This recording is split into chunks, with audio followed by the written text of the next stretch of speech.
சபாநாயகர் முதல்ல ஒரு கண்ணாடிய சபாநாயகர் அவர் பார்த்துக்கணும். இன்றைக்கி திமுகவினுடைய அடிப்படை தொண்டனை விட திமுக கட்சிக்கு அதிகமாக வேலை பார்க்குறது சபாநாயகர் தான், அப்பாவண்ணன் தான். ஏதாவது கேள்வியை மாற்றி கேளுங்க. அன்றைக்கி வேல்முருகன் அண்ணன் கேட்குறாரு, என் தொகுதிக்கு என்ப்பா கொஞ்சம் நீர்ப்பாசனமே வரலையே, கொஞ்சம் தண்ணி கொஞ்சம் கண்ணில் காட்டுங்கன்னு. உடனே அப்பாவண்ணன் தாவறதை பார்த்தீங்கன்னா திமுக அமைச்சர்களே சும்மா இருக்கிறாங்க. சபாநாயகர் தாவறாரு மேலே, எப்படி அந்த கேள்வி கேட்கலாம்? அப்படிலாம் நீங்கள் பதில் சொல்லக்கூடாது. பொதுவே எப்படி சொல்லுவீங்க? வரவே வராதுன்னு சொல்லக்கூடாது.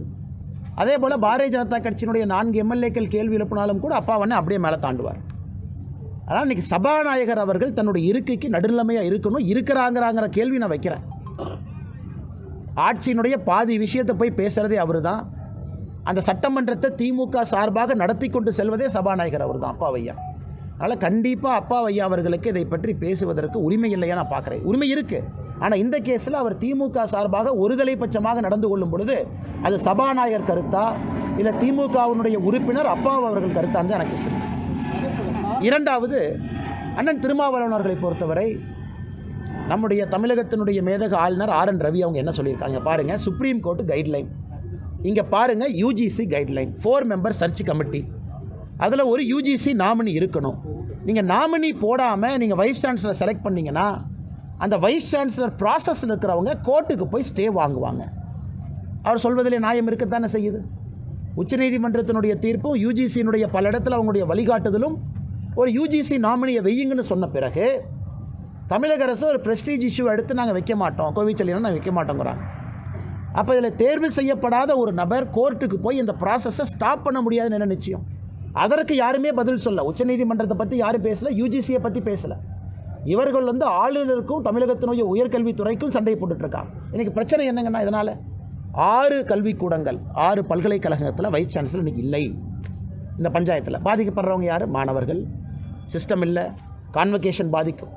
அதனால் அன்பான வேண்டுகோள் தமிழக அரசுக்கு, உச்சநீதிமன்றத்தினுடைய நடைமுறையும் UGCயினுடைய நடைமுறை, உயர்கல்வி UGC கீழே இருக்குது. அது தமிழக அரசு ஒருதலை பட்சமாக இண்டிவிஜுவலாக 100% உங்கள் கண்ட்ரோலில் இல்லை. அது shared responsibility, shared power, concurrent லிஸ்ட்டில் அது இருக்குதுங்க. அப்படி இருக்கும்பொழுது தமிழக அரசு தன்னிச்சையாக முடிவெடுப்பதற்கு எங்கள் அதிகாரம் யார் அவங்களுக்கு கொடுத்துருக்காங்க? அதை அமைச்சர் அவர்களோ முதலமைச்சர் அவர்களோ அண்ணன் திருமாவளவன் அவர்களோ பேசாமல் அவர்களும் இந்த குட்டையை குழப்பத்தான் பார்க்குறாங்க. அதே வேளையில் உயர்கல்வித்துறை அமைச்சர் கோவிச்செல்வன் என்ன சொல்லியிருக்காருன்னா, ஆளுநர் கல்வியில் அரசியல் செய்யக்கூடாது அப்படின்ற ஒரு கருத்தையும் அண்ணா, கல்வியில் இவங்க அரசியல் பண்ணுறனால தான் ஆளுநர் அவர் கருத்தை சொல்கிறார். அதனால் செல்லியன் அண்ணனுக்கு என்னுடைய அன்பான வேண்டுகோள் என்னென்னா, நீங்கள் அரசியல் பண்ணுறீங்க கல்வியில், அதனால தான் ஆளுநர் இன்டர்ஃபியர் பண்ணுறாங்க. நீங்கள் அரசியல் பண்ணலாம், ஆளுநரே இன்டர்ஃபியர் பண்ணுறாரு. சர்ச் கமிட்டி போட்டு UGC நாமினி பணம் கொடுக்காம தமிழ்நாட்டில் வைஸ் சான்சலர் போஸ்ட் எப்படி இருந்துச்சுன்னு பல பேர்த்துக்கு தெரியும். மார்க்கெட்டில் எவ்வளோ வேல்யூ வைஸ் சான்சலருக்கு பணம் கொடுத்ததுக்கு முன்னாடி எப்படி நடந்துச்சுன்னு தெரியும். அதுக்குள்ள நான் போக விரும்பலைங்க. ரவி அவர்கள் வந்த பிறகு இதற்கு முன்பு ஆளுநர் அவர்கள் எல்லாம் இதை கொஞ்சம் டைட் பண்ணி இன்றைக்கி இந்த ப்ராசஸில் ஒரு டிரான்ஸ்பரன்சியை நேர்மையாக கொண்டு வந்திருக்காங்க. எங்கேயும் கூட ஆளுநர் தேர்வில் முறைகேடு இருக்குன்னு யாரும் சொல்லாத அளவுக்கு இது நடந்து கொண்டிருக்கேன். அதனால் ஆளுநர் எங்கன்னா அரசியல் பண்ணுறாரு, எங்கன்னா அரசியல் அவரால் புஷ் பண்ணாரா? நீங்கள் சொல்கிறது தான். சர்ச் கமிட்டி கொடுக்குறது அவர் ஏற்றுக்கிறாரு. சர்ச் கமிட்டியில் மாநில அரசு உறுப்பினர் இருக்கிறீங்க, UGC நாமினி இருக்கிறீங்க. நீங்கள் 4 பேர் சேர்ந்து ஆளுநருக்கு ஃபைல் அனுப்புறீங்க. ஃபைலில் முதல் யாருன்னு சொல்கிறீங்க, ஆளுநர் கையெழுத்து போட்டு ஏற்றுக்கிறாரு. எங்கேயாவது ஆளுநர் வயலேட் பண்ணாராங்கன்னா? அப்படி இருக்கும் பொழுது அமைச்சர் அவர்கள் தான் அரசியல் செய்கின்றாரோ தவிர அரசியல் செய்யக்கூடிய அமைச்சரை சரியான திசையிலே ஆளுநர் அவர்கள் வழிநடத்துகின்றார்கள் என்று தான் பொருள். இதில் ஆனால் திருமாவளவன் சொல்லியிருக்காரு, சகோதரத்துவம் இருக்கும் மதத்தை பாராட்டுகிறோம், பிறப்பின் அடிப்படையில் சகோதரனாக ஏற்கும் மறுக்கும் மதத்தை எப்படி ஏற்க முடியும்? பிறப்பின் அடிப்படையில் அனைவரும் சமம்தான். பிறப்பின் அடிப்படையில் ஜாதிகள் இல்லை. பிறப்பின் அடிப்படையில் எல்லாரும் சம்மதம்தான். அதான் எல்லாருக்குமான கொள்கை. நாங்கள் சொல்வது, நீங்கள் ஒரு தீவிரவாதியை கொண்டாடுனீங்கன்னா நாங்கள் தவறுன்னு சொல்கிறோம். இஸ்லாமை தவறுன்னு நாங்கள் சொல்ல, தீவிரவாதியை தவறுன்னு சொல்கிறோம். அதை எப்படி இவர் பிறப்பின் அடிப்படையில் இப்படி அப்படின்னு சொல்லலாம்? அதனால் இன்றைக்கி அண்ணன் திருமாவளவன் அவர்கள் சொல்லட்டும். காங்கிரஸ் கட்சி கூட்டணியில் இருக்கார், திமுக கூட்டணியில் இருக்கார், பாரதிய ஜனதா கட்சி. அண்ணன் திருமாவளவன் அவர்கள் மனசாட்சிப்படி சொல்லட்டும். இவரே தான் 2012 பாராளுமன்றத்தில் காங்கிரஸ் திமுகவை எதிர்த்து இவர் தான் சண்டை போட்டார். NCERT டெக்ஸ்ட் புக்கில் ஒரு கார்ட்டூன் இருந்துச்சு. அந்த கார்ட்டூன் எப்படின்னா, நேரு அவர்கள் கையில் சவுக்கு, அம்பேத்கர் ஐயா அந்த அரசியலமைப்பு சட்டத்தை செஞ்சுட்டு இருக்கிறாங்க.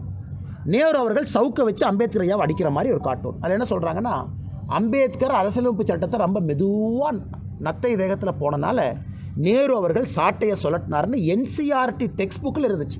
அதை எடுத்தது நாங்கள், நம்முடைய அரசு வெளியெடுத்தோம். அதை இதற்காக 2012 காங்கிரஸையும் திமுகவையும் எதிர்த்து பாராளுமன்றத்தில் போராடியது அண்ணன் திருமாவளவன் அவர்கள். அதனால் அண்ணங்கிட்ட ஒரே வார்த்தை தான் நான் கேட்குறேன், அண்ணா காங்கிரஸ் திமுக வடவா சமூக நீதியில் நாங்கள் ரொம்ப பின்னாடி இருக்கோம். பாரதிய ஜனதா கட்சியை பொறுத்தவரை எங்களுடைய அரசியலமைப்பு சட்டம் அதை பாரதிய ஜனதா கட்சி எங்கே வயலேட் பண்ணியிருக்கு. பாரதிய ஜனதா கட்சியினுடைய முதலமைச்சர்களிலிருந்து அமைச்சர்களிலிருந்து ஜனாதிபதியிலிருந்து எல்லாத்தையும் பாருங்கள், நாங்கள் கௌரவம் கொடுத்துருக்கோமா கௌரவம் கொடுக்கலையா. ஆனால் அண்ணன் திருமாவளவன் அவர்கள் மனசாட்சி இருக்குது, ஏதோ இருக்குது அவருக்கு, அண்ணன் உள்ள அரசியலுக்காக வேண்டும் என்றே பேசுகிறார். ஆனால் திருமாவளவன் அவர்கள் நன்றாக உணர்ந்து கொள்ள வேண்டும். 2012 நீங்கள் பண்ண போராட்டத்தான் ட்விட்டரில் நான் பதிவு போட்டேன்னா நீங்களே பேசிட்டு இப்போ மாற்றி பேசுகிறீங்களே. இன்றைக்கி அவர் அரசியலில் அவர் கட்டாயம் திமுகவோடு இருக்கணும், திமுக சொல்கிறதெல்லாம் பேசணும், கிளிப்பிள்ளையை போல் பேச வேண்டும் என்று. இன்றைக்கி அவர் நிலைமை அப்படி ஆயிடுச்சு. நான் சில இடத்துல ரொம்ப வருத்தப்படுறேன். சட்டத்துறை அமைச்சர் ரகுபதி ஒரு கருத்து சொல்லியிருக்காரு. அதாவது இந்த இன்னைக்கு கடந்த வாரம் கோவையில் நடந்த அந்த இஸ்லாம் ஊர்வலத்தில் அதில் இஸ்லாமியர்கள் நிறைய பேர் பங்கெடுத்ததை நாங்கள் எப்படி கட்டுப்படுத்த முடியும், அது வந்து அவங்களுடைய மத அடிப்படையில் தான் நடத்தினாங்க அப்படின்ற ஒரு கருத்தை அவர் சொல்லியிருக்காரு. ஐயா ஐயா ஐயா ஐயா இறுதி ஊர்வலம் பப்ளிக் ப்ரொசஷனாக எதற்கு அரசு காவல்துறைக்கு அழுத்தம் கொடுத்து வேடிக்கை பார்த்து நில்லுங்கன்னு நீங்கள் சொல்கிறீங்க. திமுகவை எதிர்த்து அரசியல் கட்சி போராடினா பர்மிஷன் இல்லை பிஜேபிக்கு. உதாரணத்துக்கு கூட்டம் சேர்றதுக்கு இல்லை, கைது. நான் நேற்றை பற்றி சொல்லனா சில இடத்துல கூட்டம் சேர்றதுக்கே அனுமதி இல்லை, 2 பேர் வந்தால் கைது. இது தமிழகத்தில் நடக்கிற நிலைமை. ஆனால் இங்கே தீவிரவாதின்னு சொல்லி புதைக்கப்படுகின்றார்கள், விதைக்கப்படுகின்றார்கள். அவங்க மேலே கேஸ் ஆக்ஷன் எடுத்தீங்களா? அது பிரிவினைவாதம் இல்லையா? அது செக்ஷன் 153A இல்லையா? அதில் வந்து சட்டம் உங்களுக்கு அது ஒரு சட்டம் இது ஒரு சட்டமா? மாட்டியர் அப்படிங்கிறாங்க, அது வந்து தேச பிரிவினைவாதம் இல்லையா? அது வந்து நேஷனல் செக்யூரிட்டி ஆக்ட் NSA வராதா? அப்போ NSA நீங்கள் யார் மேலே பாய்ச்சுவீங்க? பத்திரிகையாளர் யாராச்சும் கருத்து சொன்னால் அவர் மேலே NSA போடு. பத்திரிகையாளர் யாராச்சும் கருத்து சொன்னால் திமுகவை பற்றி கிரிட்டிசைஸ் பண்ணால் அவரை காலையாளத்தை பிடிச்சி கஞ்சா வழக்கு போட்டு தேனி கூட்டிகிட்டு போ. அந்த பத்திரிகை நண்பர்கள் என்னை பற்றி தப்பாக சொல்கிறார், அது வேறங்கண்ணா. ஆனால் பத்திரிகை நண்பர் அவர் கருத்து சொல்கிறார், கருத்து நல்லதாக கெட்டதாக 2வது பாயிண்ட். அதுக்கெல்லாம் NSAவும் ஒரு சட்டமும் இப்படி வருதில்ல. இதில் விதைக்கப்படுகின்றார்கள், புதைக்கப்படுகின்றார்கள், அடுத்து உருவாக்கப்படுகின்றார்கள். இதெல்லாம் இங்கே பிரிவினைவாதம் போச்சு. அதனால் ரகுபதி அவர்களே, நீங்கள் சட்டத்துறை அமைச்சர் தானே, இதெல்லாம் நீங்கள் பார்க்குறீங்கல்ல, இதெல்லாம் உங்கள் வேலை இல்லையா? கேஸ் போட மாட்டிங்களா?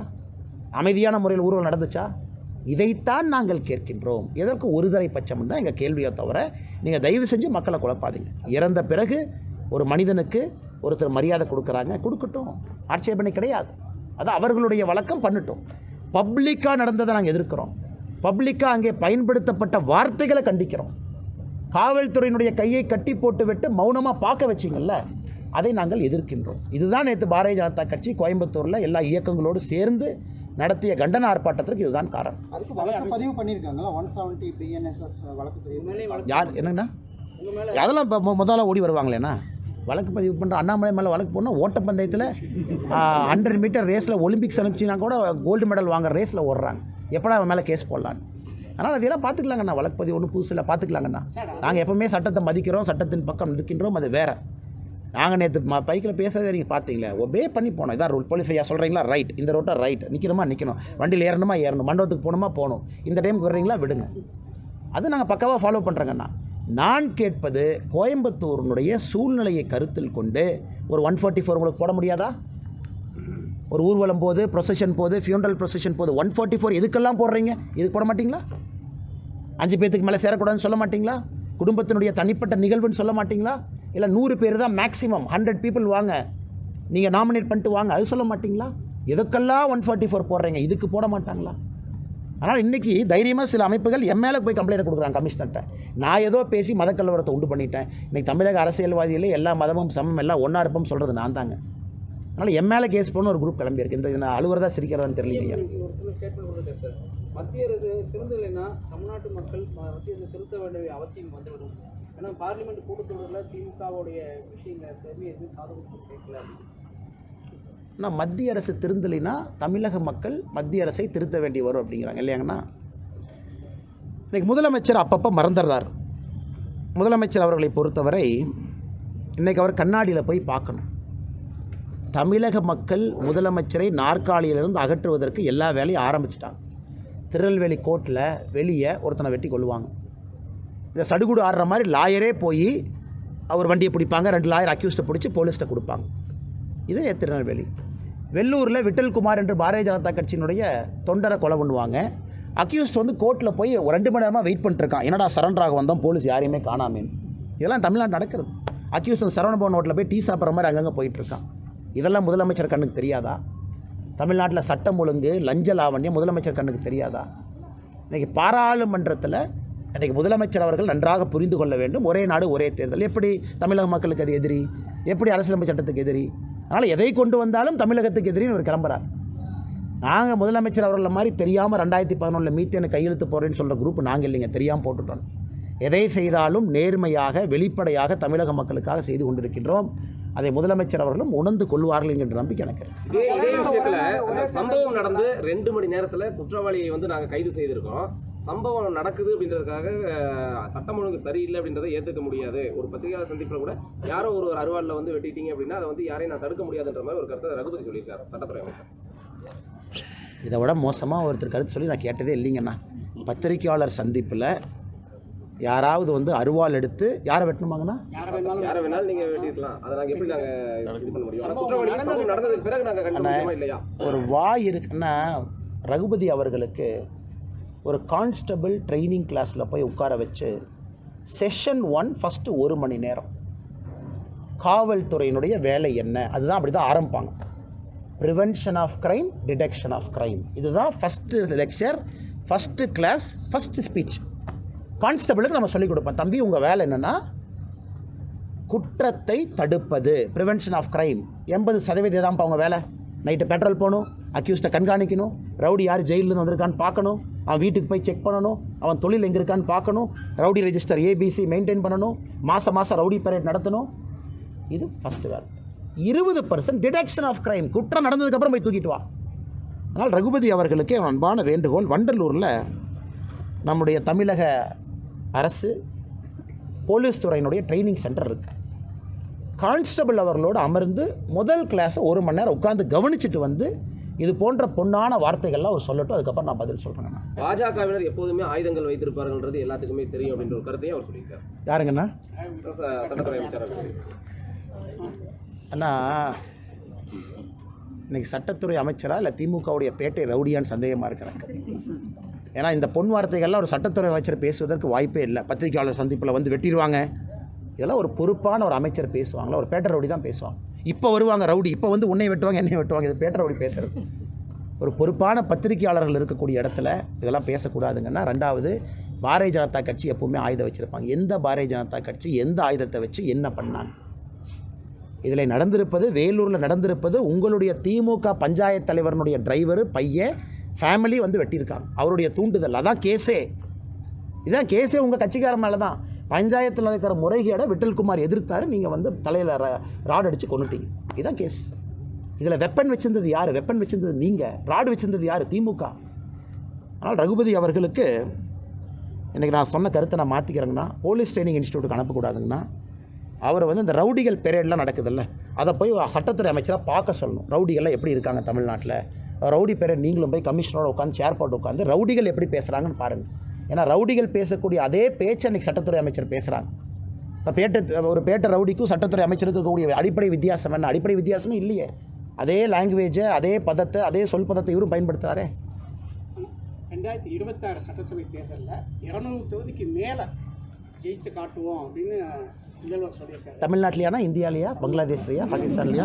தமிழ்நாட்டுக்குள்ளேயானே? ஓகே. நான் முதலமைச்சர் அவர் அப்பப்போ மறந்து வர்றேன். அதாவது உலகம் ஃபுல்லாக 200 இவங்க தான் திராவிட மாடல் அரசு யூரோப்புக்கு போயிடுச்சு, ஆஸ்திரேலியாவுக்கு போயிடுச்சு, நியூசிலாண்டுக்கு போயிடுச்சுங்கிறாங்க.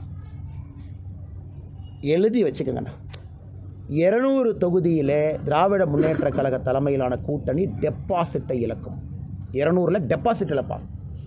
மிச்சம் 34 வெற்றின்னு சொல்ல, வெற்றி தோல்வி இருக்கலாம், தோக்கலாம், டெபாசிட் கிடைக்கலாம். 200ல் டெபாசிட் இழப்பாங்க. அந்த டெபாசிட் இழக்கிறவங்க தான் அப்படி பேசுவாங்க. எனக்கு வந்து 200 சொல்லிட்டாங்க, நான் ஈரோடு வந்து களத்தை பார்த்தேன், ஈரோடை பார்த்தோன்னே 205ன்னு தோணுது. நாளைக்கு கோயம்புத்தூர் வரும்போது சொல்லுவார், நான் இப்போ 220 மாற்றிக்கிறேன். எனக்கு ஒரே வேண்டுகோள் முதலமைச்சருக்கு, ஐயா 234 தாண்டி போயிடாதீங்க, 234 தான் இருக்குது. அதாவது பேச்சுவாக்கில் 300 350 போயிடாதீங்க, 200க்குள்ளேயே சுற்றிட்டு இருங்க. நன்றி அண்ணன். ஒரே நாள் ஒரே தேர்தல் விஷயத்துல சட்டம் நாடாளுமன்றத்தில் இந்த சட்டம் நிறைவேற்றினால் நான் நீதிமன்றத்தை நாடுவேன்னு சொல்லி சுப்பிரமணிய சாமி சொல்லியிருக்காரு, பாஜக தலைவர். என்ன உங்களுக்கு ஒருத்தர் அண்ணே, சுப்பிரமணிய சாமி ஐயாவை பொறுத்தவரை நான் எப்பவுமே ஒரு வயதையும் அனுபவத்தையும் மதிக்கக்கூடிய ஒரு மனிதன். மோடி அவர்கள் மீது இருக்கக்கூடிய காழ்ப்புணர்ச்சி நாட்டுக்கு எதிரான காழ்ப்புணர்ச்சியாக மாறக்கூடாது என்பது ஐயா அவர்களுக்கு நான் வைக்கக்கூடிய அன்பான வேண்டும். உள்ளாட்சி தேர்தல் இப்போதைக்கு நடத்த முடியாதுன்னு சொல்லி வார்டு மறுவரைக்கு பிறகுதான் அதை நடத்த முடியும் கடைசியா முதுகுளத்தூர்ல நேற்று வாரச்சந்தை ஏலம் நடந்திருக்கு. அந்த ஏலத்தை எடுக்கிறதுக்கு திமுகவினருக்குள்ள சண்டை, அடிதடி சண்டை நடந்திருக்கு. அண்ணே, எங்கன்னே சண்டை நடக்காமல் இருக்கிறீங்க? புதுசாக ஒரு கேள்வி கேட்குறீங்க. கோட்டரை ஷேர் பண்ணுறதில்ல, இது டாஸ்மார்க்கில் சண்டை, முட்டையை பிரிக்கிற சண்டை. திருநெல்வேலி கோர்ட்டில் சண்டை எதுக்குண்ணே? திருநெல்வேலி கோர்ட்டில் வெட்டினாங்களே, என்ன கேஸுன்னு? அது ஆட்டை திருடி ஒருத்தர் விற்கிறான், அதான் கேஸு.